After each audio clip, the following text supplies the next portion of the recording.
നമസ്കാരം. ഇന്ന് ഞാൻ മധുരക്കിഴങ്ങ് വെച്ചിട്ടൊരു നല്ല പലഹാരമാണ് ഉണ്ടാക്കുന്നത്. ഇതിനേക്കാൾ കുറച്ച് വലിയൊരു മധുരക്കിഴങ്ങ് ഞാൻ തോലെല്ലാം കളഞ്ഞ് വൃത്തിയാക്കിയിട്ട് വെച്ചിട്ടുണ്ട്. നമുക്ക് കുക്കറിലേക്ക് ഇതിലെ 1/4 ഗ്ലാസ് വെള്ളം എടുത്ത് വെച്ചിട്ടുണ്ട്. ഇത് കുറച്ച് വലുതാണ്, ആവശ്യത്തിനനുസരിച്ചിട്ട് എടുക്കാം. നല്ല ടേസ്റ്റായിരിക്കും. നമുക്കതിലേക്ക് കുറച്ച് ഉപ്പ് ഇട്ടെടുക്കാം. ഇതിന് ആവശ്യമുള്ള മഞ്ഞൾപ്പൊടി ഇപ്പം കൊടുക്കണം നിർബന്ധമില്ല. ഇതൊരു 2 വിസിലടുപ്പിച്ചിട്ട് വേവിച്ചെടുക്കണം. കുറച്ച് വെള്ളമുള്ള കിഴങ്ങായതുകൊണ്ട് ഹൈ ഫ്ലെയിമിൽ 2 വിസിലടുപ്പിച്ചെടുക്കുക. മധുരക്കിഴങ്ങ് വേവിച്ചെടുത്ത് ഇനി ഇതിൻ്റെ വെള്ളം ഊറ്റിയിട്ട് ഒന്ന് ഉടച്ച് റെഡിയാക്കി വെക്കണം. സ്വീറ്റ് പൊട്ടറ്റോ ഉടച്ച് വെച്ച് ഇനി ഞാൻ ഇവിടെ 2 വലിയ പച്ചമുളക് ചെറുതായി അരിഞ്ഞു വെച്ചിട്ടുണ്ട്. വലിയൊരു സവാള ചെറുതാണെങ്കിൽ 2 എണ്ണം വേണം. 2 തണ്ട് കറിവേപ്പിലയും ചെറുതായി അരിഞ്ഞിന്. മല്ലിയില ഇവിടെ ഉള്ളത് കൊണ്ട് കുറച്ച് ഞാൻ എടുത്ത് വെച്ചിട്ടുണ്ട്. ചെറിയ കഷ്ണം ഇഞ്ചിയും ചെറുതായി അരിഞ്ഞിട്ടുണ്ട്.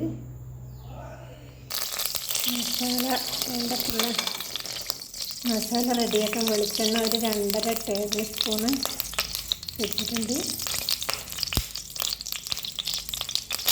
ചെറിയ ജീരകം ഒരു നുള്ളിട്ട് കൊടുത്ത്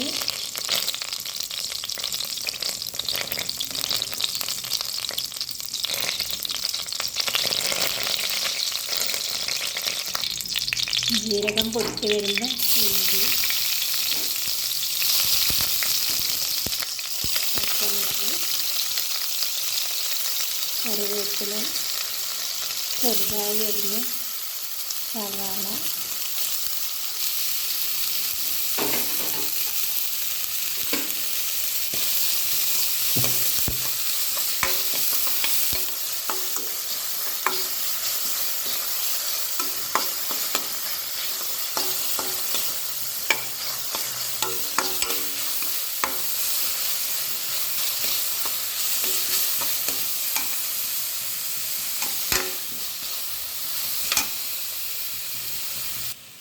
ഇതിൽ ഞാനൊരു 1/4 ടീസ്പൂണിൽ കുറവായിട്ട് ഉപ്പിട്ട് കൊടുത്ത് ഒരു 5.5 മിനിറ്റോളം ഇളക്കി ചെറിയ മീഡിയം ഫ്ലെയിമിൽ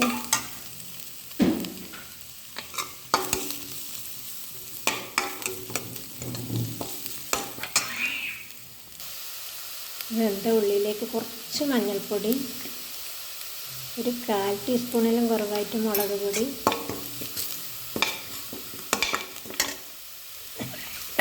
തീ കുറച്ച് വെച്ചിട്ടാണുള്ളത്. നമ്മൾ ഇവിടുത്തെ മധുരക്കിഴങ്ങ് ഇട്ട് കൊടുത്തു. മധുരക്കിഴങ്ങിന് ഉപ്പിട്ടില്ല. ഞാനിതിൽ 1/4 ടീസ്പൂണിലും വളരെ കുറവാണ് ഈ മസാലയിൽ ഉപ്പിട്ടിട്ടുള്ളത്. നന്നായി യോജിപ്പിക്കുക.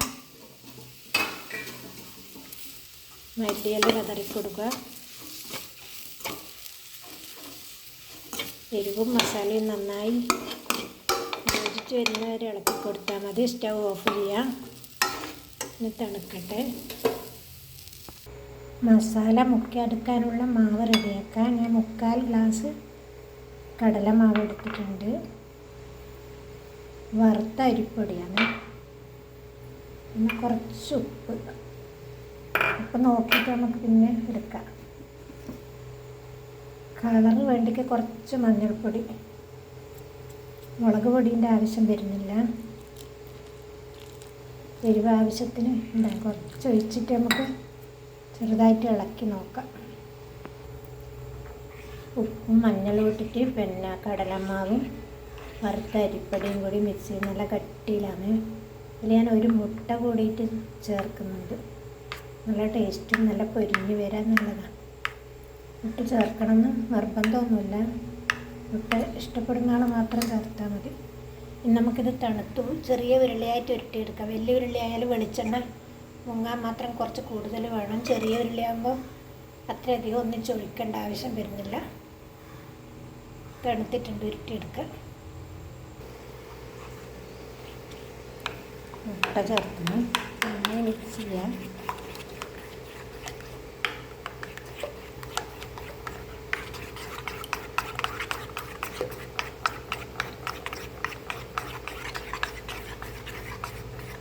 ഉരുണ്ട സാധനമെല്ലാം പിന്നെ ഇതുപോലെ ചീനച്ചട്ടിയിലും പഴംപൊരിയെല്ലാം പരന്ന ഉരുളി പോലത്തെ അപ്പമാണ് ഉണ്ടാക്കാൻ സൗകര്യം. വെളിച്ചെണ്ണയെല്ലാം ഒഴിക്കാൻ എളുപ്പം. ഇതിലാകുമ്പോൾ കുയ്യുള്ളവർ ഇത്ര അധികം ഒഴിക്കണ്ടല്ലോ. ഏകദേശം ഇത്രയും ഉരുട്ടി വെച്ചിട്ടുണ്ട്. 3, 6, 9, 12. എണ്ണ ചൂടാകുമ്പോൾ നമുക്ക് ഹൈ ഫ്ലെയിമിൽ തന്നെയാണ് വെക്കേണ്ടത്. ഉള്ളെല്ലാം ഫുള്ള് വെന്തതാണ്. നമ്മൾ മുക്കിയെടുക്കുന്ന മാവ് മാത്രമേ ഒന്ന് ഫ്രൈ ആയിട്ട് കിട്ടുള്ളൂ.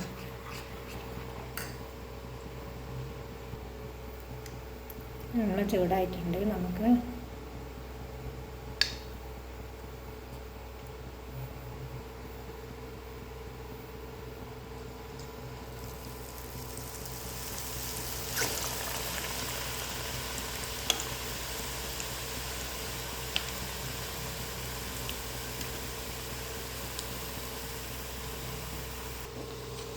ഇതായിട്ടുണ്ട്. നമുക്ക് കോരിയെടുക്കാം.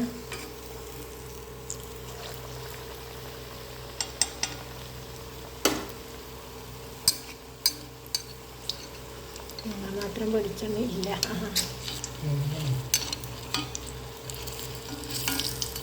നമുക്ക് ഒന്നുകൂടി ഇട്ട് കൊടുക്കുക അതിൻ്റെ സൈഡിൽ.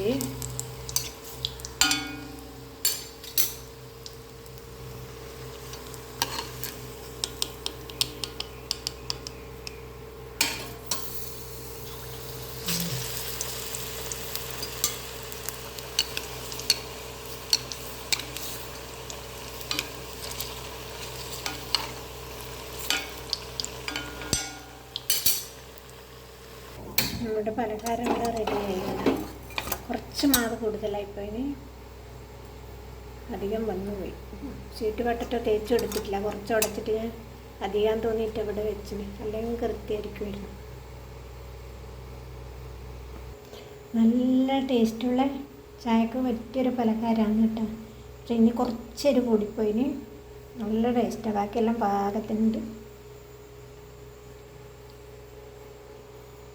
നല്ലൊരു കിടിലൻ പലഹാരമായിട്ട് പെട്ടെന്ന് തന്നെ കാണാവുന്നതാണ്. എല്ലാവർക്കും ഗുഡ് ബൈ.